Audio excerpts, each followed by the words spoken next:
Alors, dans l'actualité aujourd'hui, d'abord, Karine Boutin, intervenante au Havre des femmes, m'a demandé d'apporter une petite correction à ce qu'elle nous a mentionné lors de l'entrevue d'hier. Elle a mentionné tristement qu'une femme sur 13 jours était tuée au Canada. Ben, c'est pire que ça. Une femme est tuée tous les 2,5 jours au Canada par un conjoint ou un ex-conjoint. Ça nous vient de l'Observatoire canadien du féminicide pour la justice et la responsabilisation. Donc, elle tenait à apporter cette correction. Donc, c'est beaucoup pire que ce qu'on pensait. Alors, la violence faite aux femmes, faut travailler là-dessus. Et Dieu merci qu'on a chez nous le Havre des femmes pour aider ces personnes en difficulté.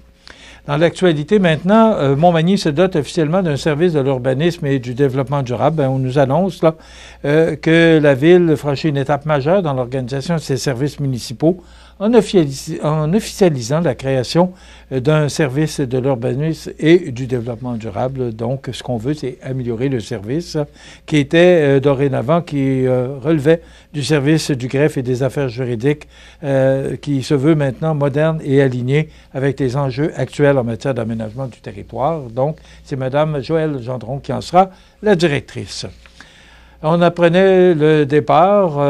Elle a donné sa démission. Elle quitte les Arts de la Scène comme directrice générale, Cynthia Lamontagne, avec qui on a eu le grand plaisir de travailler. Cynthia, qui a succédé à Christian Noël. Ça fait déjà 3 ans qu'elle est à la tête des Arts de la Scène. Donc, elle quitte pour de nouveaux défis. On ne sait pas exactement quels sont ces nouveaux défis, mais elle se dit extrêmement heureuse de son passage aux Arts de la Scène. Donc, déjà, on travaille à trouver son ou sa remplaçante. Donc, Cynthia qui quittera les Arts de la Scène en septembre prochain.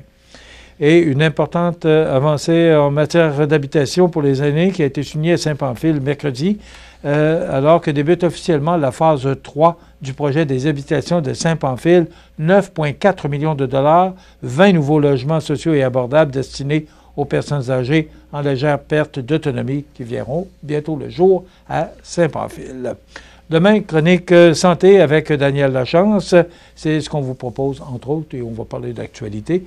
Donc, ce sera le menu pour notre émission de vendredi. Dans un moment, les avis de décès.